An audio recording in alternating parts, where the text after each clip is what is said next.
যা করছে আল্লাহ সহজ করে দিন। আমরা যারা জানাজায় উপস্থিত হয়েছি আল্লাহ তাআলা আমাদের গুনাহগুলো মাফ করে দিন। যে আল্লাহ রাসূল যে বলছে যে রমজান রাখার জন্য দোয়া করো। এই যে আজকে 3টা জানাজা, আসরের পরে ছিল মনু পাটারি বাড়ির এক মহিলা, মাগরিবের পরে পড়ছিলেন হারুন ভাইয়ের সর্দার বাড়ির, এখন সবুজ ভাইয়ের আব্বা। তার মানে ওনারা রমজানের এই মুহূর্তটা আর পেল না। যে আপনি আর আমি এই জানাজাটা পড়ি, এই যে একটা জানাজা পড়লাম 70 থেকে 700 গুণ পর্যন্ত আল্লাহ তাআলা আমাদেরকে এই জানাজার সব দিতে পারে পারে। এই জন্যই যে কোনো সময় মৃত্যু আসতে আর এই জন্য আমাদের প্রস্তুতি নিতে হবে। এটা তো আলেম ওলামারা এতক্ষণ বলছি।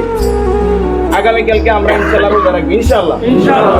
রোজাটা যদি আসরের পরে কোনো কারণে ভেঙে যায়, তাহলে এই ঈদের পরে আমরা কি আসরের পরে 1 ঘন্টা রোজা রাখবো না পুরো একটা রোজা রাখতে হবে? এই ব্যাপারে সবাই একমত তো?